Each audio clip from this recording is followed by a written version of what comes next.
Under the merciless inland sun, a pregnant woman is forcibly taken by the one who claimed to love her. What seemed like a moment of venting turns into a cruel spectacle broadcast live. As she struggles to breathe, thousands watch, and someone very special decides to act. But none of them realize that this moment will spark a national uprising for justice. If this story interested you, don't forget to subscribe to our channel and let us know which city you're watching from. We continue. I promise this will be the best story you'll ever hear in your life. The February heat in the Texas countryside was merciless that afternoon. Marina felt sweat trickle down her forehead as she arranged the last of the baby clothes for the one who was yet to come. 7 months pregnant, and every movement seemed harder than the last. The bedroom fan spun lazily, bringing no real relief. She caressed her belly tenderly, whispering promises to the son she carried, promises of love, of protection, of a future better than the present she was living. Roderick arrived home earlier than usual. Marina found it strange but smiled when she saw him.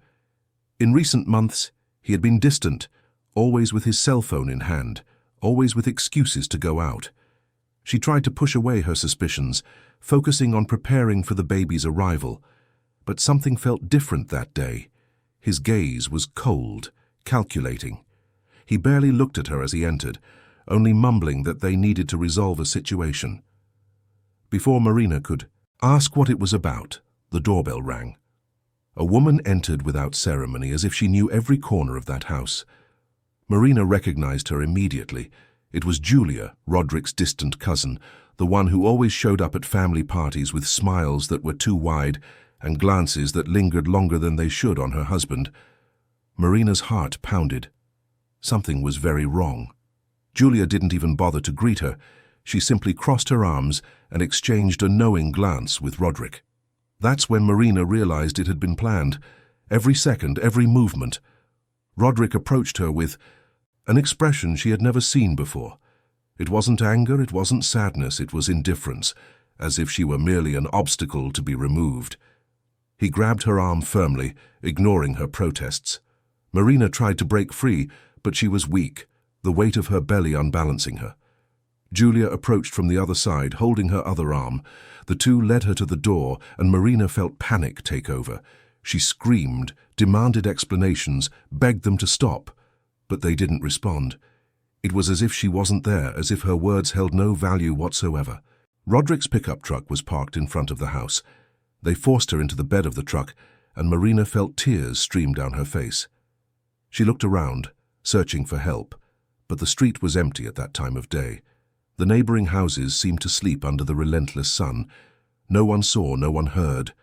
Roderick started the engine and they began to drive away from the district, taking dirt roads Marina didn't recognize. The journey seemed endless. Marina held her belly, trying to protect the baby from every jolt. Julia was sitting beside her in the truck bed, cell phone in hand, typing frantically. Marina tried to see what she was writing, but Julia hid the screen. Something was being organized, some plan she didn't understand. Fear mingled with confusion. What did they want? Where were they taking her? After almost an hour on the road, the pickup truck finally stopped. Marina looked around and saw they were in an isolated clearing, surrounded by tall, parched trees. The place was remote, far from any civilization. The heat there seemed even more suffocating, without a single shadow offering relief. Roderick got out and walked to a thick tree trunk in the center of the clearing. He tested its firmness, satisfied. Marina felt her blood run cold. Julia forced her out of the pickup truck. Marina stumbled, almost falling, but managed to steady herself at the last moment. Her legs trembled, and breathing became increasingly difficult. The hot air burned her lungs. She pleaded again, this time with a broken voice. She asked what she had done wrong, what she could do to fix it. But Roderick merely pointed to the trunk, and Julia pushed her in that direction.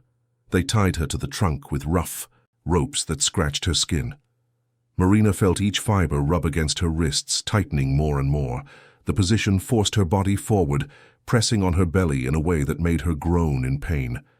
She pleaded for them to at least loosen the ropes, thinking of the baby, but they ignored her. Roderick stepped back a few paces, took out his cell phone, and began to film. It was then that Marina understood. This wasn't just about hurting her physically. It was about destroying her publicly. Julia began to speak to the camera with a theatrical voice full of indignation. She accused Marina of being manipulative, of inventing stories about Roderick, of trying to ruin his life with lies. She claimed Marina was obsessed, that she created dramatic situations to get attention, and that this staging there, tied to the trunk, was just another of her desperate attempts to play the victim. Marina wanted to shout the truth, but her voice came out weak, almost inaudible. The heat was draining her strength. Her throat burned with thirst, and her vision began to blur. She saw Roderick bring his phone closer to his own face, and he began to speak too. He confirmed Julia's version, saying that Marina was unstable, that he was worried about the baby, that he needed to take this drastic action to show everyone who she really was. With each word, Marina felt her world crumbling. She didn't know it, but at that moment hundreds of people were watching the live broadcast. Roderick's social media had thousands of followers, people who followed his life as a successful agribusiness entrepreneur. And now everyone saw that scene. Some commented with indignation, others with doubt. But many were already recording, realizing that something was terribly wrong. On the other side of Springfield, in a simple but lively house, Mrs. Teresa was watering the backyard plants. She loved that time of day, when the sun began to set and the flowers seemed to thank her for the fresh water. Her cell phone vibrated in her apron pocket. It was a strange notification, from an app she barely knew how to use. Someone had tagged her in a live video. Teresa frowned, confused. Who would do that? She opened the app with difficulty, her hands not yet agile with technology. The screen loaded slowly, and when the image finally appeared, Teresa felt her legs weaken. It was Marina, her daughter, tied to a trunk, her face red, eyes half closed, hands trying to protect her belly. Teresa let the watering can fall to the ground, water spreading among the plants. Teresa wasted no time. With trembling hands, she dialed the police while running into the house for her car keys. Her words came out jumbled, but the dispatcher managed to understand the urgency.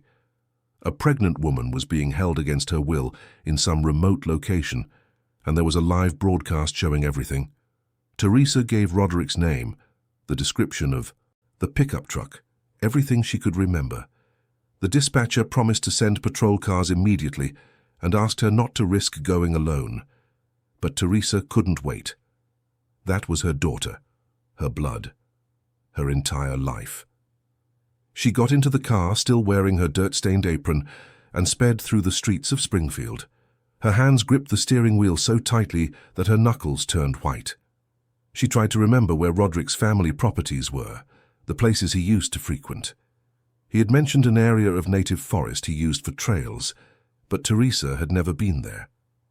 As she drove, she looked back at her cell phone propped on the dashboard mount. The broadcast continued. Now she could see Julia speaking to the camera with an expression of false concern. Teresa felt rage boil in her chest. That woman had always been strange, always with that way of looking at Roderick that made Teresa suspicious. And Marina, too innocent, never wanted to believe there was anything wrong. She always defended her husband, always made excuses for his strange behaviors. Teresa opened the phone's location app.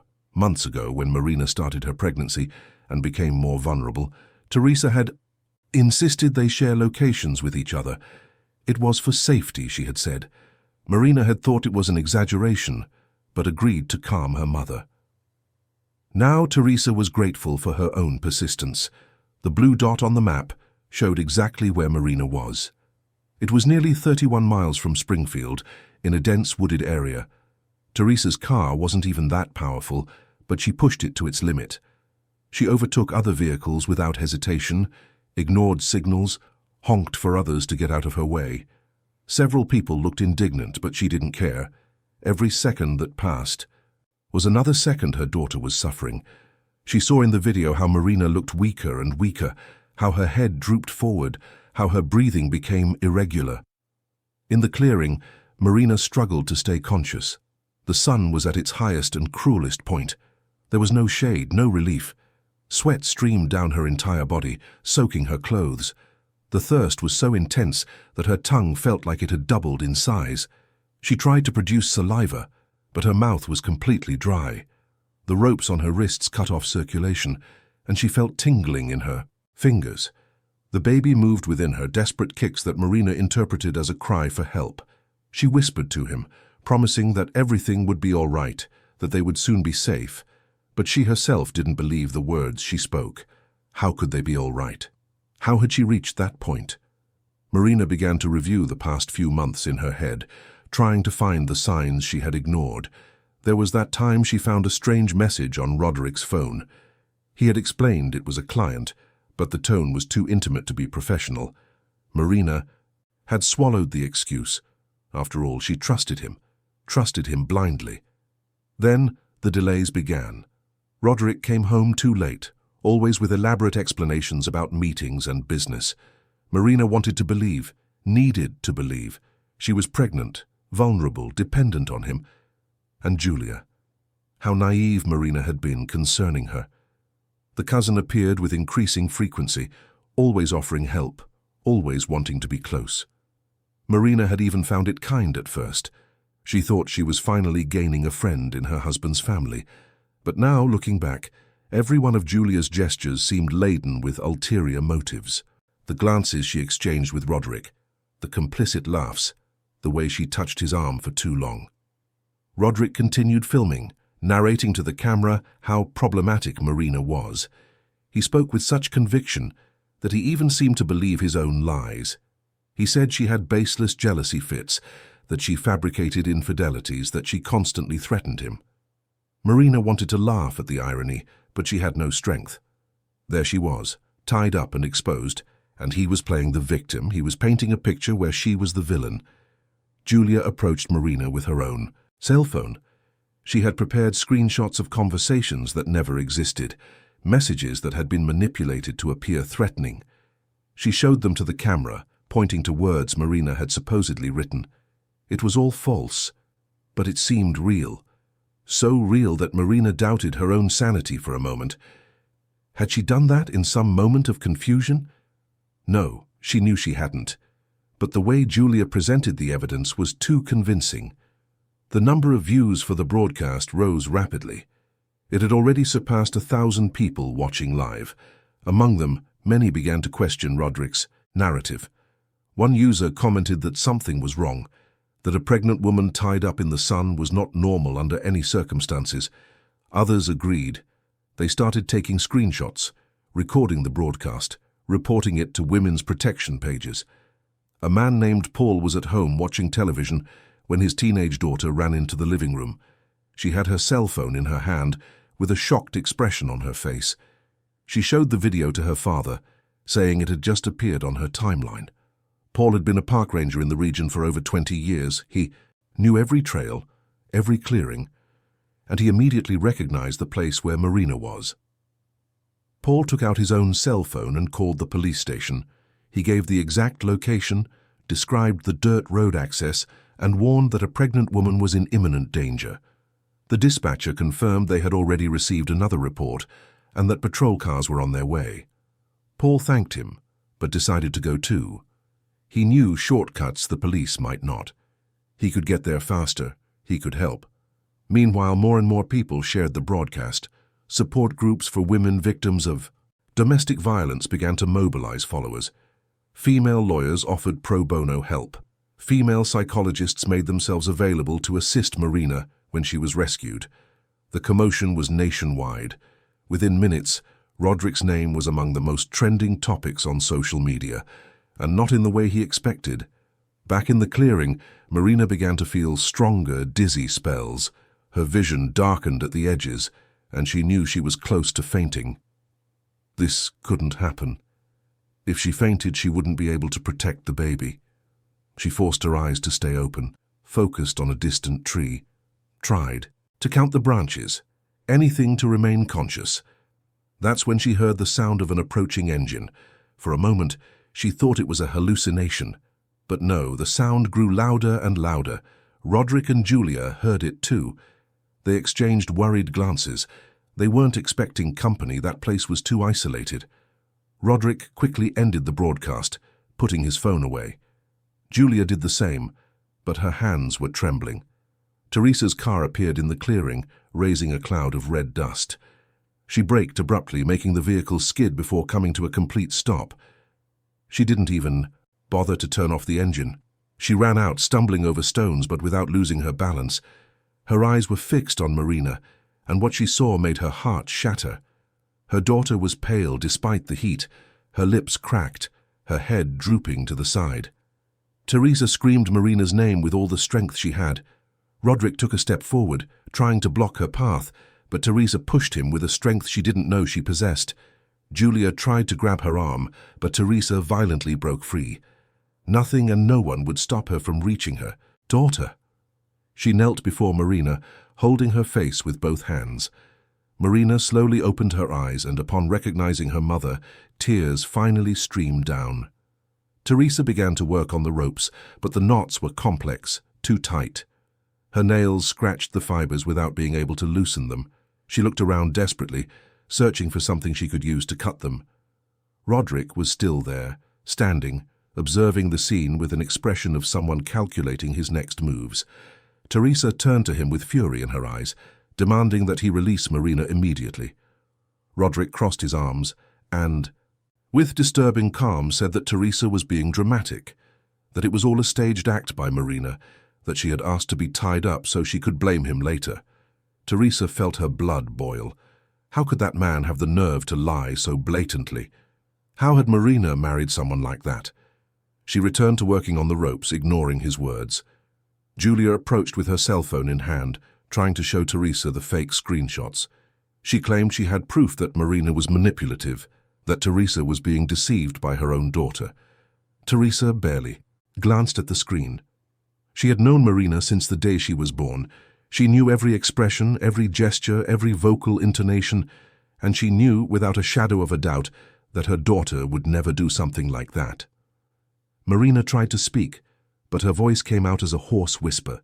She asked for water, pleaded for water. Teresa looked at Roderick again, demanding he bring water from the pickup truck. He hesitated, but eventually went. He returned with a half-empty bottle and handed it to Teresa without looking at Marina. Teresa opened the bottle and carefully brought it to her daughter's lips. Marina drank eagerly, choking a little, but managing to swallow a few sips. The liquid seemed to bring a little life back. Marina managed to lift her head a little more. Her breathing became less labored. But she was still trapped, and Teresa still couldn't undo the knots. That's when they heard the sound of engines again. This time, there were several. Roderick turned pale. Julia took a step back, her eyes wide with fear. Teresa, on the other hand, felt immense relief. 2 police patrol cars entered the clearing, followed by Paul, the park ranger's car. The officers quickly exited, hands near their holsters. They assessed the scene in seconds and immediately headed towards Marina. One of the officers had a multi-tool knife on his belt and began to cut the ropes. Marina groaned with relief when the pressure on her wrists finally ceased. Her hands were purple, marked by the fibers. Teresa held her daughter as she almost collapsed forward. Marina was too weak to support herself. A police officer radioed for an urgent ambulance. He checked Marina's vital signs and shook his head in concern. She was dehydrated, with a dangerously high body temperature. The baby was also at risk. They needed to get her to the hospital as quickly as possible. Meanwhile, another officer approached Roderick and Julia. He asked for both their identifications and inquired about what was happening there.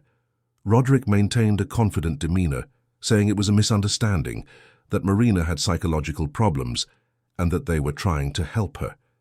Julia nodded in agreement, but her hands were still trembling. The officer did not seem convinced.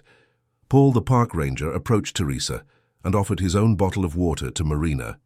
He had also brought a wet towel which he placed on the back of her neck to help lower her temperature. Marina thanked him with her eyes, still too weak to speak much. Paul told Teresa that he had seen the broadcast, that many people had seen it, and that everyone was outraged by what they had witnessed. The officer speaking with Roderick asked to see his cell phone.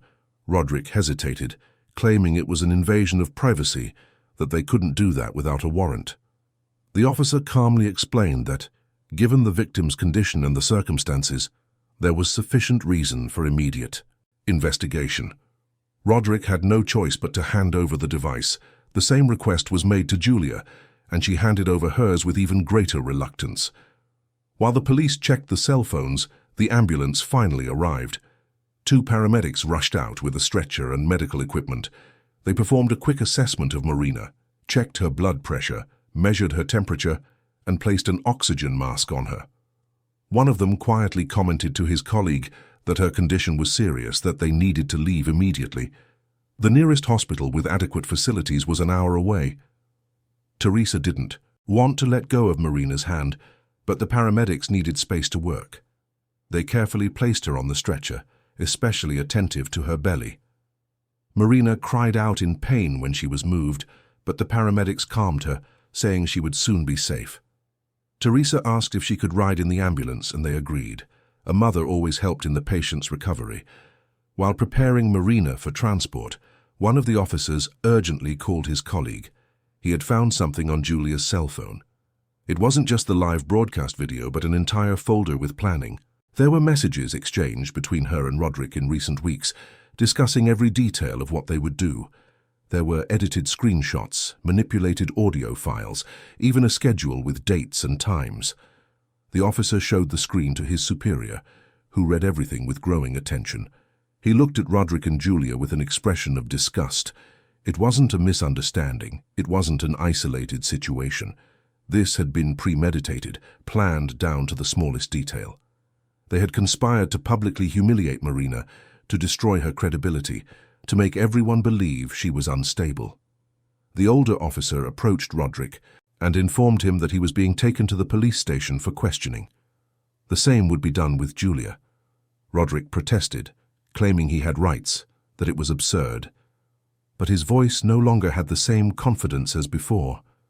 Julia began to cry, saying she didn't want trouble, that she had been pressured, that Roderick had convinced her. The ambulance was ready to depart. Teresa got in beside Marina, holding her hand throughout the journey. The paramedic adjusted the IV, monitored the heartbeats of both mother and baby. Marina gazed at the ambulance ceiling, still processing everything. That had happened. She had been sure she would die in that clearing. She had been sure she would never see her mother again, never hold her son in her arms. But she was alive. She was on her way to the hospital. She was safe. In the clearing, the police placed Roderick and Julia in separate patrol cars. Before getting into the car, Roderick looked around one last time. His perfect plan had crumbled. He had been sure he would convince everyone that the narrative he constructed would be accepted without question. But he had underestimated the power of truth. He had underestimated a mother's love. He had underestimated the solidarity of strangers who saw Marina's suffering and decided to act. The ambulance traveled the dirt road at high speed, but with all possible care not to make Marina suffer further. Inside the vehicle, the paramedic continued to monitor her vital signs. Her blood pressure was unstable, dangerously fluctuating. Her temperature was still high, and the baby showed signs of stress. Every minute was crucial. Teresa held her daughter's hand, praying in silence, making promises to the universe if only Marina and her grandson would be all right. Marina opened and closed her eyes, drifting in and out of semi-consciousness. In her moments of lucidity, she squeezed her mother's hand and tried to speak. Teresa leaned closer, whispering that everything was all right, that she didn't need to worry. But Marina insisted. She needed to tell. She needed someone to know everything before it was too late. The words came out brokenly, but Teresa could understand. Marina recounted that she had suspected the relationship between Roderick and Julia for months. She had seen messages, had heard whispered phone conversations, had noticed the glances. But each time she tried to confront him, Roderick convinced her that she was imagining things. He said that the pregnancy was making her too sensitive, that hormones were making her see betrayal where there was only family friendship. Marina wanted to believe him, so she swallowed her own suspicions. Teresa felt her anger grow with each word from her daughter. How had she not noticed? How had she not seen that Marina was suffering in silence? She remembered the last times she visited her, how Marina seemed quieter, more withdrawn. Teresa had attributed it to pregnancy fatigue, but now she understood it was much more than that. Marina was being psychologically destroyed, day after day, by someone she completely trusted. The ambulance finally arrived at the hospital. The emergency team was already waiting outside, alerted by radio. As soon as the back doors opened, doctors and nurses surrounded the stretcher. They asked quick questions to the paramedic as they wheeled Marina inside. Teresa tried to follow, but a gentle nurse stopped her, explaining that they needed to stabilize Marina first, and she would soon be able to see her. Teresa was led to a waiting room. The place was empty at that time of afternoon, with just a few plastic chairs and an old television in the corner. She sat down but couldn't stay still. She stood up, paced back and forth, sat down again. Her cell phone vibrated non-stop in her pocket. They were messages from acquaintances, neighbors, people she didn't even know had her number. Everyone had seen the video. Everyone wanted to know if Marina was all right.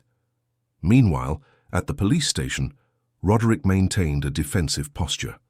Sitting in an interrogation room, he repeated the same story he had told in the clearing. Marina was problematic, had crises, invented situations. He was just trying to show people who she really was. The detective listened in silence, taking notes.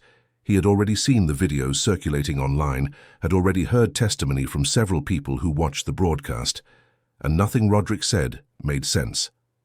In another room, Julia was in a very different state. She cried compulsively, rocking back and forth. When the clerk began asking questions, Julia completely broke down. She admitted that she had been in a secret relationship with Roderick for almost a year. She admitted that the two planned Marina's humiliation, that they created all those false pieces of evidence. But she insisted she had been pressured, that Roderick had convinced her that Marina was an obstacle that needed to be removed. The detective was called to hear Julia's confession. He recorded every word, ensuring everything was being documented correctly. Julia recounted that Roderick wanted to get rid of Marina but didn't know how. The pregnancy had complicated everything.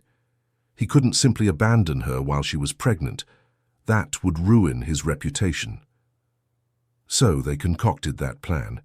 If they convinced everyone that Marina was unstable, Roderick could file for separation without being judged.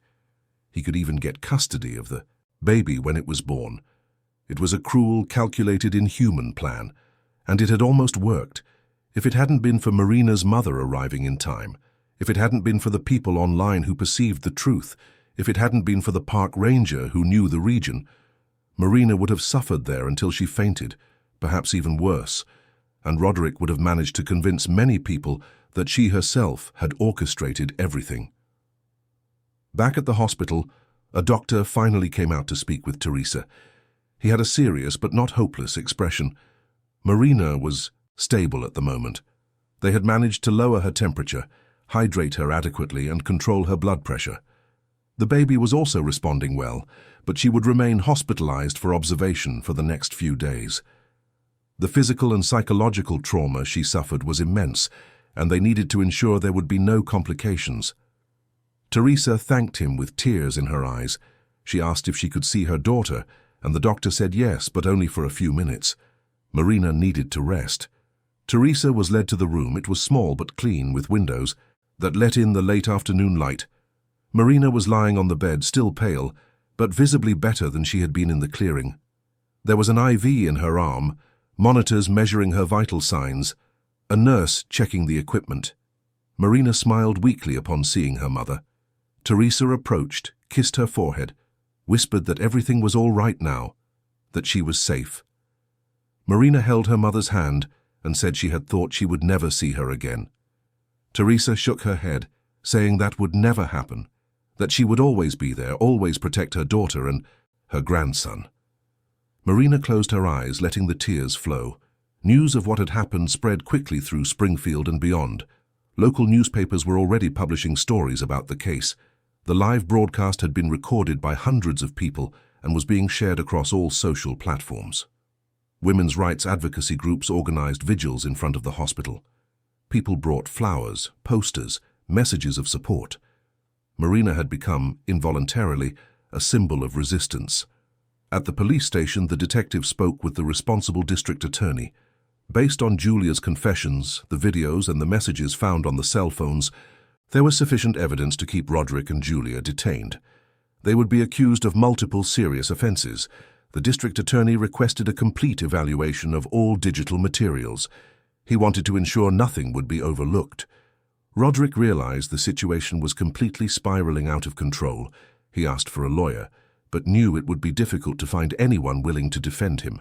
Public opinion was completely against him. His name was tarnished, his reputation destroyed, and worst of all, he knew he deserved it.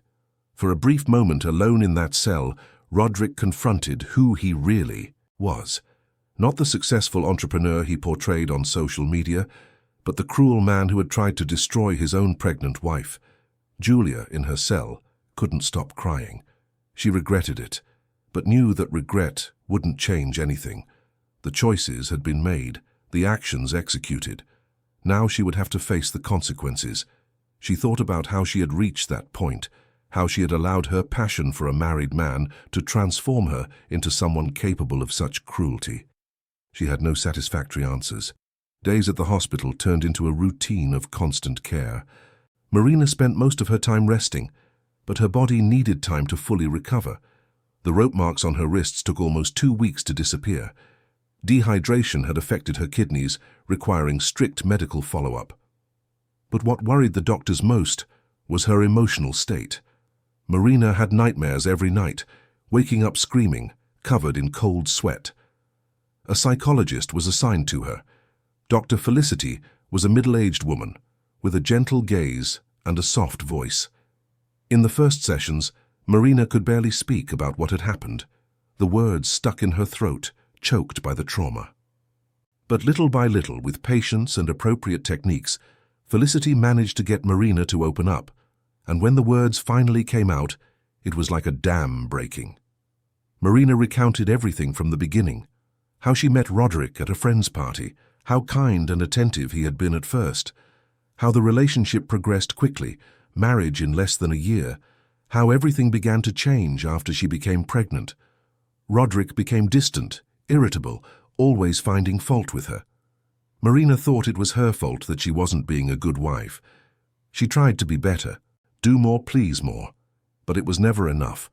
Dr. Felicity explained that Marina had been a victim of psychological manipulation. Roderick used classic techniques of control and emotional abuse. He made Marina doubt her own perception of reality, isolated her from friends and family, systematically destroyed her self-esteem.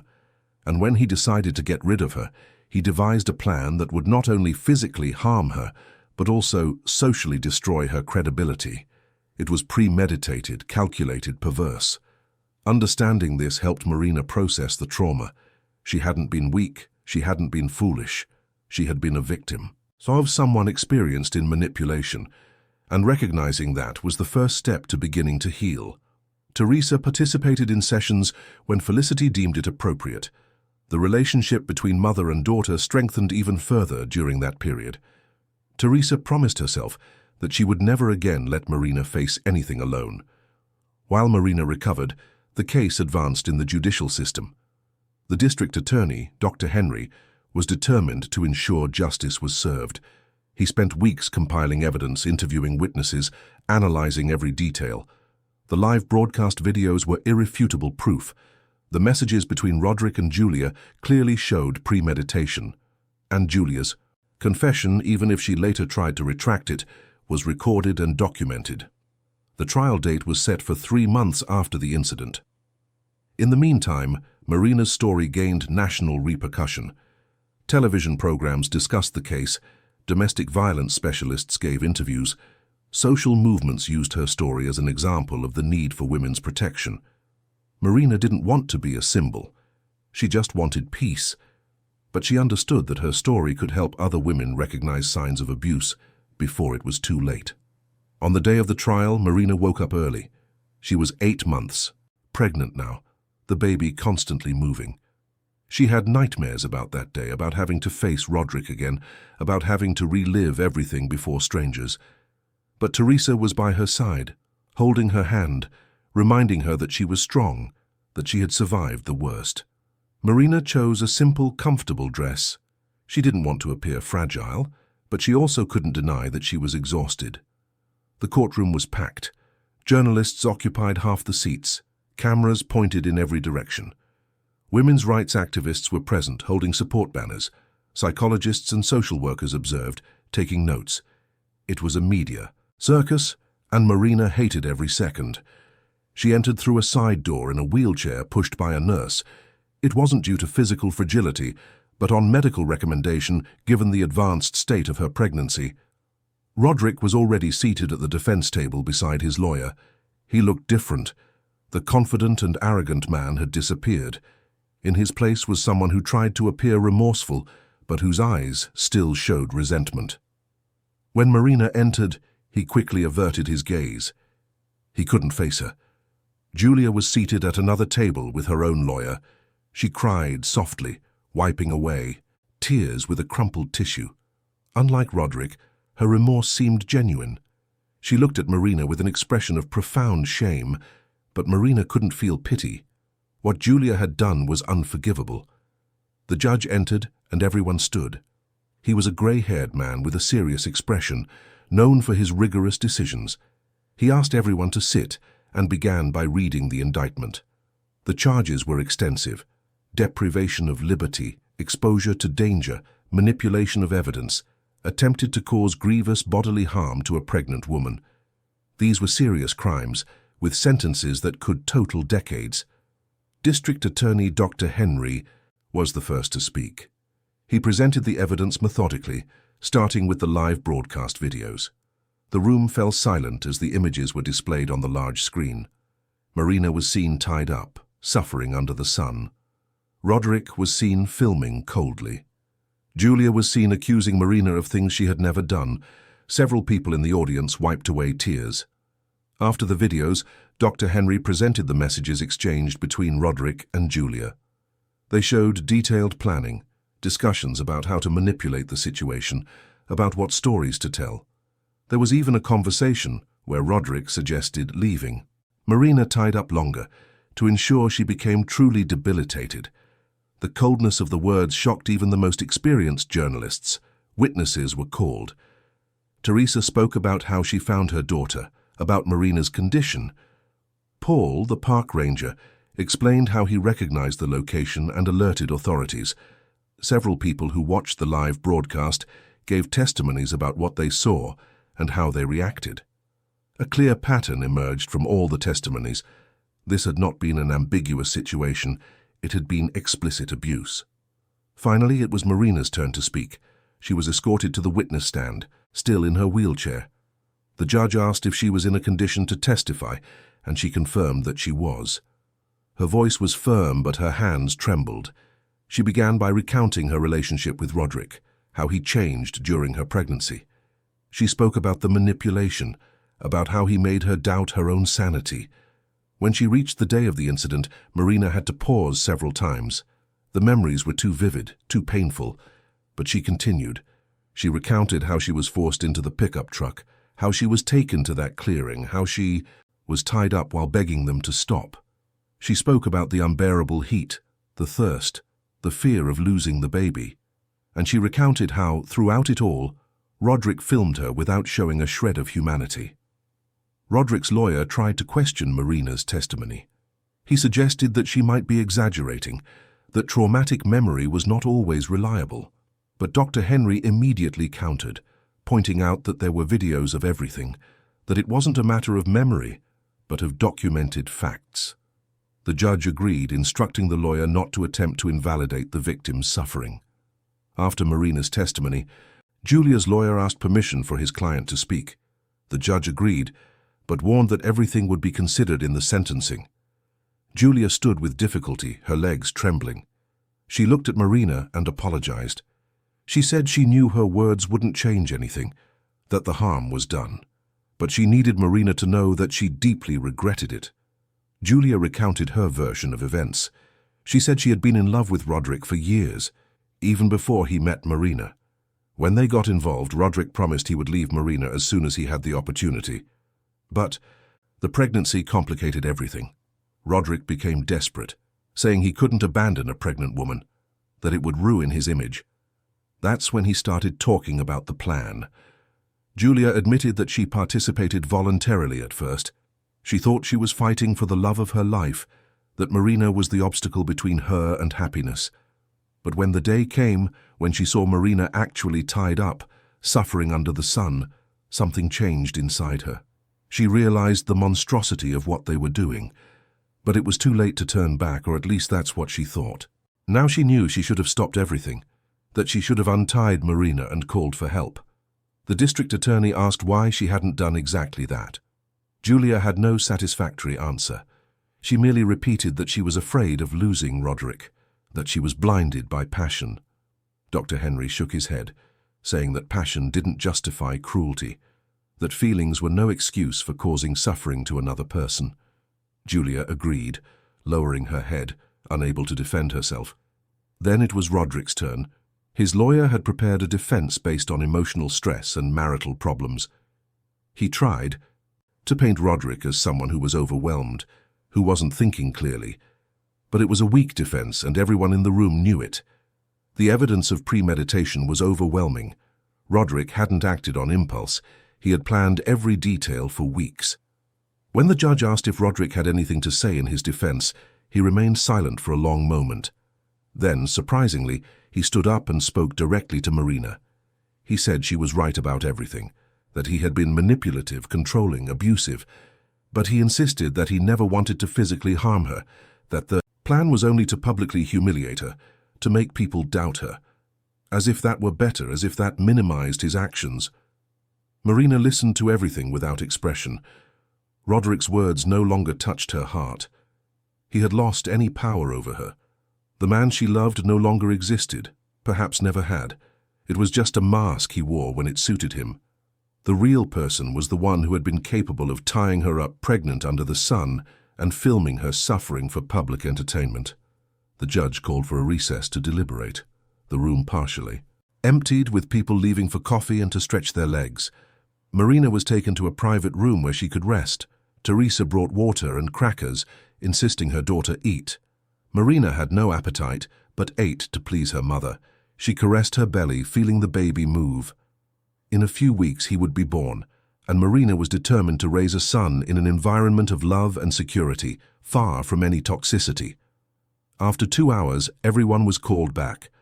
The judge returned with a thick folder of documents. He began his sentencing with a reflection on the nature of the case. He said that in his 30 years of career, he had rarely seen something so premeditated and cruel. The use of technology to amplify the victim's suffering, the manipulation of evidence, the complete lack of empathy demonstrated by the defendants, all showed a level of perversity that could not be treated lightly. The judge then moved on to the individual sentences. He began with Julia. He acknowledged that she had shown genuine remorse and had cooperated with the investigations. But this did not erase the gravity of her actions. She had actively participated in the torture of a pregnant woman, had helped create false evidence, had tried to destroy Marina's reputation. For complicity and active participation in all acts, Julia was sentenced to 4 years in a maximum security facility, with the possibility of progression to a minimum security facility depending on her behavior. Julia received the sentence with more tears, but accepted it without protest. She knew she deserved it, perhaps even more. Her lawyer made notes, probably already thinking about appeals, but Julia shook her head. She didn't want to appeal. She wanted to accept the punishment and try to rebuild her life afterward. Then, the judge turned his attention to Roderick. The silence in the room was absolute. Everyone waited anxiously. The judge methodically listed each accusation, explaining how the evidence supported each one. Deprivation of liberty against a pregnant woman, endangering both mother and baby. Systematic manipulation of evidence with the intent to destroy the victim's reputation. Prolonged exposure to conditions that could cause permanent injury or worse. Roderick's sentence was 8 years, also in a maximum security facility. The judge explained that the penalty was higher due to his leadership role in the planning, the position of trust he held as a husband, and the complete lack of genuine remorse demonstrated during the trial. Roderick turned pale upon hearing the numbers, but did not protest. His lawyer immediately announced that he would appeal, but the judge was clear. Until any appeal was heard, the sentence remained in effect. In addition to the sentences, the judge ordered permanent protective measures. Roderick was prohibited from approaching Marina or establishing any direct or indirect contact. When the baby was born, he would not have visitation rights until the child was old enough to decide for himself, and even then, any contact would be supervised by social workers. Marina felt a weight lift from her shoulders upon hearing this. Her son would be protected. The hearing concluded. Marina was surrounded by supporters who wanted to hug her and express solidarity. She thanked everyone, but was exhausted. Teresa quickly led her out of the courthouse, getting into a car that would take them back home. Yes, home. Marina was finally medically discharged and could return to living normally as much as possible. Her mother's house had been specially prepared to receive Marina and the baby who was about to be born. Teresa had set up a nursery in the old office painted soft yellow, full of toys and baby clothes. Marina cried upon seeing everything. It was a new beginning, a chance to build a new life. It wouldn't be easy, she knew. The trauma wouldn't disappear overnight. But she wasn't alone. In the following weeks, Marina settled into a routine. She continued therapy with Dr. Felicity, now twice a week. She participated in a support group for domestic abuse survivors, where she met other women with alarmingly similar stories. Hearing these stories was painful but also therapeutic. She wasn't alone. She wasn't the only one who had gone through that. One afternoon, while organizing the baby's clothes, Marina had an idea. She had received hundreds of letters of support in the preceding months. Letters from women thanking her for sharing her story, saying it helped them recognize signs of abuse in their own relationships. Some said Marina's courage inspired them to seek help, to leave dangerous situations. Marina realized that her experience, however terrible it had been, could serve a greater purpose. Marina shared her idea with Teresa during dinner. She wanted to create a support center for vulnerable women, a place where they could receive psychological help, legal guidance, and social support. Teresa loved the idea immediately. She herself had seen how the lack of adequate resources made it difficult for women to leave abusive relationships. Many had nowhere to go, no way to support themselves, didn't know whom to turn to. They began working on the project together. Marina used part of the money she had saved when she was still married, and Teresa contributed her own savings. But they would need more.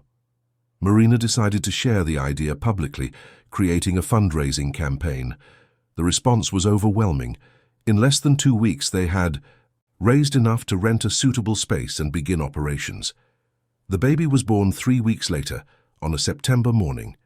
It was a peaceful birth, considering everything Marina had been through. When the nurse placed the boy in her arms, Marina felt that everything had been worth it. He was perfect, with curious dark eyes and a healthy cry. She named him Gabriel, which means messenger of God, because he had been her reason to keep fighting that day in the clearing. Teresa was in the delivery room holding Marina's hand throughout the process. When Gabriel was born, she cried with joy and relief. Her grandson was there, healthy and safe, and her daughter, against all odds, had survived and was rebuilding her life. Teresa held Gabriel for the first time and whispered promises of protection and unconditional love. With Gabriel home, the dynamic changed. Nights were short on sleep, but Marina didn't care. Each time she looked at her son, she remembered why she had endured everything. He was her strength, her motivation, her future. And she was determined to raise a boy who would grow up respecting women, who would understand consent and boundaries, who would never repeat his father's patterns of violence. The support center project advanced even with Marina caring for a newborn. Teresa took on many of the administrative responsibilities, while Marina focused on planning the services they would offer. They hired 3 psychologists specializing in trauma, 2 female lawyers who would work pro bono for cases of women without resources, and a social worker to help with practical issues like housing and employment. The space they found was perfect. An old but well-maintained house, with several rooms that could be transformed into consultation rooms. It had a garden in the back where they could do therapeutic activities. Marina wanted the place to be welcoming, not institutional. She chose warm colors for the walls, comfortable furniture, many plants. She wanted the women who arrived there to feel safe immediately. The inauguration was scheduled for a Saturday in October. Marina was nervous but also full of anticipation. Gabriel was 2 months old and slept peacefully in a stroller beside her while the final preparations were made. Teresa rushed back and forth, ensuring everything was perfect. Volunteers decorated the space with banners and flowers. The entire community had mobilized to support the project. When the first guests began to arrive, Marina felt tears in her eyes. There were so many people all there to support her initiative. She recognized faces from group therapy sessions, female lawyers who had offered help, journalists who had covered her case with respect and sensitivity, and there were women she had never seen before, but who carried looks she knew well, looks of those who had suffered, of those who had survived.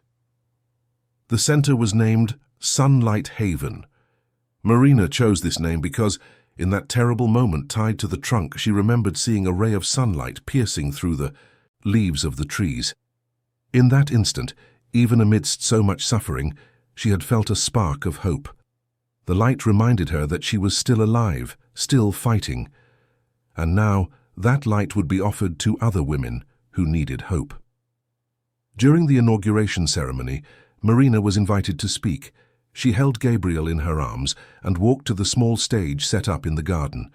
She looked at all those people, took a deep breath, and began. Her voice trembled at first, but grew steadier as she continued. She thanked everyone who had helped, especially her mother, who had been her rock during the most difficult times. Then Marina spoke directly to the women who were there seeking help. She said she understood their pain, their confusion, their fear. She said she had been in the darkest place imaginable and had managed to find a way out. It wasn't easy, it wasn't quick, and there were still difficult days, but she had survived, and they would survive too. Sunlight Haven existed to ensure no woman had to face her demons alone. Marina concluded her speech with the words she had mentally rehearsed dozens of times. "They tried to erase me under the sun," she said, "but it was the light that saved me. This place exists for every woman who one day felt her voice wasn't enough, for every woman who was silenced, diminished, hurt. Here you will be heard. Here you will be believed. Here you will find your way back to yourselves." The applause was deafening. Many people cried openly. Teresa stood beside the stage, hands on her heart, overflowing with pride for her daughter. Marina descended from the stage and was immediately surrounded by women wanting to hug her, thank her, share their own stories. She listened to each one attentively, offering words of encouragement and hope. In the following months, Sunlight Haven assisted dozens of women. Some needed only legal guidance, others prolonged psychological support. Some arrived with children, others alone. Each story was unique, but there were common threads connecting them all: manipulation, control, fear, shame, and above all, the desperate need to be believed and supported. Marina directly involved herself in the center's work, even while caring for Gabriel. She participated in weekly meetings, knew every woman who sought help, and followed the most complex cases. Teresa was the practical administrator, ensuring bills were paid. Professionals were well treated and the space was always welcoming. Marina's story continued to be shared, not as a tragedy, but as an example of resilience. She was invited to give lectures at schools and universities on healthy relationships and signs of abuse. Initially, she declined many invitations, still processing her own trauma. But over time, she realized that talking about her experience was part of her healing. Each time she told her story, she took back a little of the power that day in the clearing had over her. Gabriel grew up surrounded by love and protection. Marina was careful never to speak ill of his father in front of him, but she was also determined to raise a son who would understand respect and consent from an early age. She read books on conscious parenting, talked with educators, participated in mothers' groups. She wanted to do everything right. A year after the Haven's inauguration, Marina was in the center's garden playing with Gabriel when one of the psychologists approached. She brought with her a young woman, visibly frightened, who had just arrived. The woman looked at Marina and immediately recognized her. She had seen. The story in the news had followed the entire case, and now she was there seeking help to leave her own abusive relationship. Marina held the woman's hand and guided her inside. They sat in one of the welcoming rooms, and Marina just listened. She heard the story of manipulation, control, fear. It was different from hers in details, but essentially the same.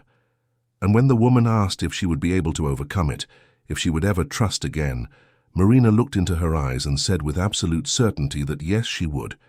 It would take time, it would require work, but she would succeed, and the haven would be there every step of the way. That night, after putting Gabriel to sleep, Marina stood at the window looking at the stars. She thought about how her life had completely changed in just a year and a half. She had lost a lot, yes. She had lost her innocence, her blind trust, her sense of security. But she had also gained. She had gained strength she didn't know she possessed, purpose she had never had before, deep connections with women who understood her pain. And she had Gabriel, her miracle. He had survived that terrible day in her womb, had been born healthy and strong. He was proof that life persists even in the most difficult circumstances, that love can flourish even after so much suffering. Marina caressed the photo of her with Gabriel and Teresa that she kept on the wall. That was her family now, her solid foundation. Sunlight Haven continued to grow, helping more women each month. Plans were being made to open a second unit in another city. Volunteers from all over the country offered help, wanting to replicate the model. Marina knew this was just the beginning. There was much work ahead, many women still needing help, many stories still needing to be heard. But she was ready. She had transformed her pain into purpose, her tragedy into a legacy. And every woman who walked through the doors of the haven and found hope was proof that even from the darkest experiences, light can be born. Marina smiled at the stars, whispered a prayer of gratitude, and went to sleep. Tomorrow would be a new day, full of possibilities and hope. Dear listeners, we hope Marina's story has deeply touched your hearts. To continue experiencing intense emotions like this, we have a special playlist full of other incredible stories that will make you reflect on strength, resilience, and the power of transformation. Find this playlist by clicking here on the side. If Marina's journey moved you as much as it moved us, don't forget to subscribe to the channel and leave your like. Every day we bring unique stories that explore the complexity of life, the power of new beginnings, and the strength that exists within each of us. We'd love to see you in the comments sharing your reflections and experiences. Until the next story.